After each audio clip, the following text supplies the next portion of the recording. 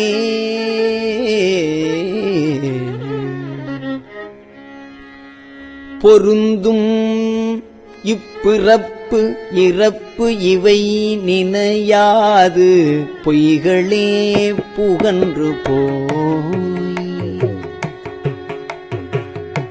பொருந்தும் இப்பிறப்பு இறப்பு இவை நினையாது பொய்களே புகன்று போய் கருங்குழலினார் கண்களால் ஏறுண்டு கருங்குழலினார் கண்களால் ஏறுண்டு கலங்கியே கிடப்பேனை திருந்து சேவடி சிலம்பவை சிலம்பிட திருவொடும் அகலாதே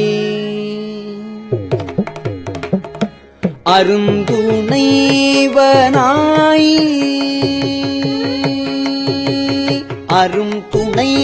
அருந்துணைவனாய் ஆண்டு கொண்டு அருளிய அற்புதம் அறியேனே. மாடும் சுற்றமும் மற்றுள போகமும் மங்கையர் தம்மோடும் கூடி அங்குள குணங்களால் ஏறுந்து குலாவியே திரிவேனை வீடு தந்து என்றன் வெந்தொழில் விட்டிட மென்மலர் கழல் காட்டி வீடு தந்து என்றல் வெந்தொழில் விட்டிட மென்கழல் காட்டி மென்மலர் கழல் காட்டி ஆடுவித்து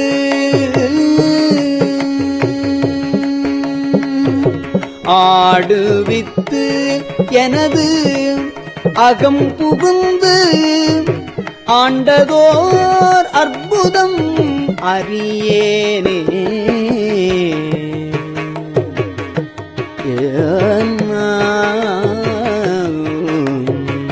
வணங்கும் இப்பிறப்பு இறப்பு இவை நினையாது மங்கையர் தம்மோடும் பிணைந்து வாய் இதழ் பெருவெள்ளத்து அழுந்தி நான் பித்தனாய் திரிவேனை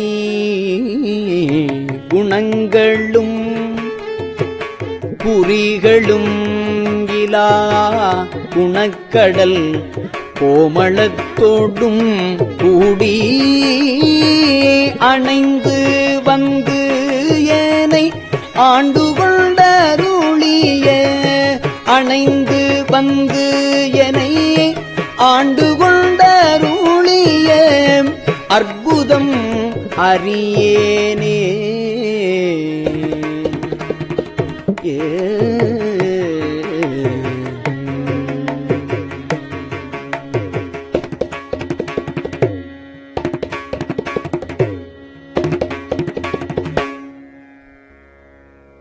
இப்பிறப்பினில்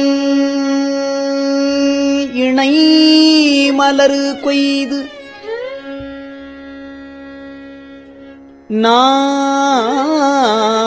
நான் இணை மலர் கொய்து நான் இயல்பொடு அஞ்செழுத்து ஓதி தப்பிலாது பொற்கழல்களுக்கு இடாது நான் தடமுலையார் தங்கள் மைப்புலாம் கண்ணால் ஏறுண்டு கிடப்பேனை மலரடி இணை காட்டி அப்பன் என்னை வந்து ஆண்டு கொண்டு அருளிய அற்புதம் அறியேனே.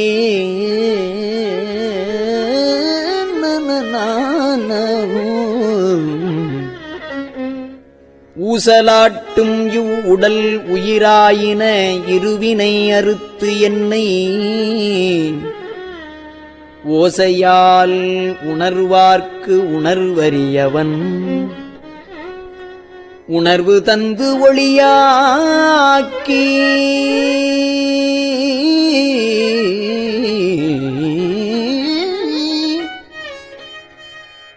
பாசமானவை பற்றறுத்து உயர்ந்ததன் பரம்பெரும் கருணையால்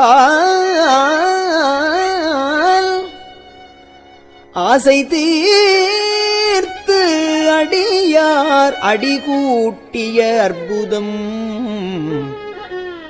அறியேனே.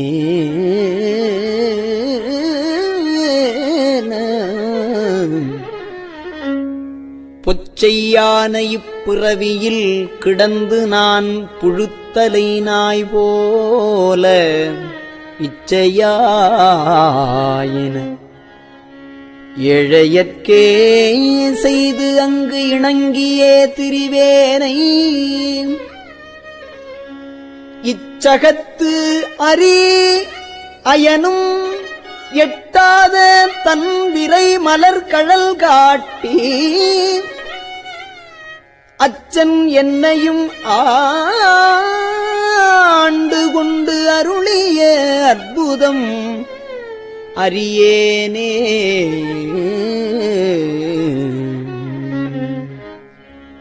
செறியும் இப்பிறப்பு இறப்பு இவை நினையாது செறியும் இப்பிறப்பு இறப்பு இவை நினையாது செறிகூழலார் செய்யும் செறியும் இப்பிறப்பு இறப்பு இவை நினையாது செறிகுழலார் செய்யும் கிரியும் கிழ்மையும் கெண்டயங்கண்களும் உன்னியே கிடப்பேனை இறைவன் எம்பிரான் எல்லையில்லாத தன் இணை மலர் கழல் காட்டி இறைவன் எம்பிரான் எல்லையில்லாத தன் இணை மலர் கழல் காட்டி இணை மலர் கழல் காட்டி அறிவு தந்து என்னை ஆண்டு அறிவு தந்து என்னை ஆண்டு கொண்டருளிய அற்புதம் அறியேனே. அற்புதம் அறியேனே. அற்புதம் அறியேனே.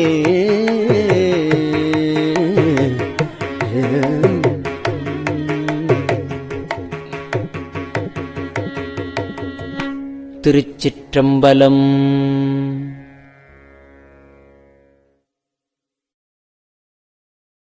பெரியவா சரணம். இந்நிகழ்ச்சியின் அடுத்த பகுதி நாளை மாலை இதே நேரத்தில் ஒளிபரப்பாகும். பெரியவா சரணம். பெரியவா சரணம். பெரியவா வானொலியின் இன்றைய நிகழ்ச்சிகளின் நிறைவாக திருப்பொன்னூசல் வழங்குபவர் சத்குருநாத தேசிகர் அவர்கள். பெரியவா சரணம். திருச்சிற்றம்பலம். திரு பொன்னூசல். உன்னற்கரியதிரு உத்தர கோசமங்கை உன்னற்கரியதிரு உத்தர கோசமங்கை மன்னி போலிந்திருந்த மன்னி போலிந்திருந்த மாமரையோன் தன் புகழே பன்னீர் பணிந்திரஞ்ச பாவங்கள் பற்றறுப்பான் அன்னத்தின் மேலேறி அன்னத்தின் மேலேறி ஆடும் அணி மயில் போல் என்னத்தன் என்னையும் ஆட்கொண்டான் எழில்வாடி பொன்பொத்த பூன்முலையீர் பொன்வொத்த பூன்முலையீர் பொன்னூசல் ஆடாமோ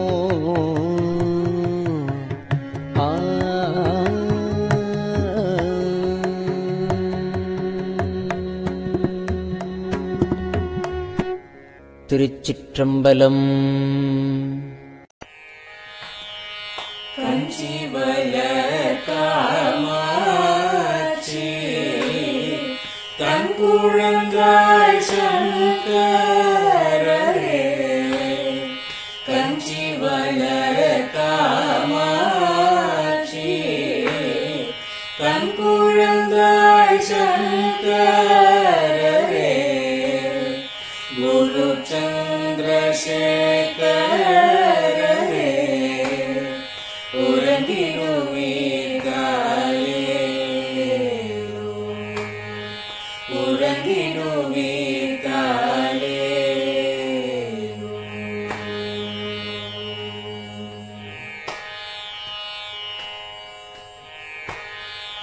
ஆதிகுரு சங்கரராய் அன்றொரு நாள் வந்தவரே அறுபத்து எட்டாரும் ஏகபதி காலே ஏழுலகம் பூப்பவரே காப்பவரே கடப்பவரே எல்லோர்க்கும் அருள்பவரே உறங்கிடுவீர்காலே அயனுடனே மாலவனோ தேடிய பொற்பதத்தவரே அருமறைகள் சாற்றும் முயல் மலர்பதமே காலே முக்தி நிலை எய்திடவே சக்தி தரும் சத்குருவே முக்தி நிலை எய்திடவே சக்தி தரும் சத்குருவே நித்தமெங்கள் நாவீசையில் நித்திரை கொள்தாயே நித்தமெங்கள் நாவீசையில் நித்திரை கொள்தாயே நித்தமெங்கள் நாவீசையில் நித்திரை கொள்தாயே.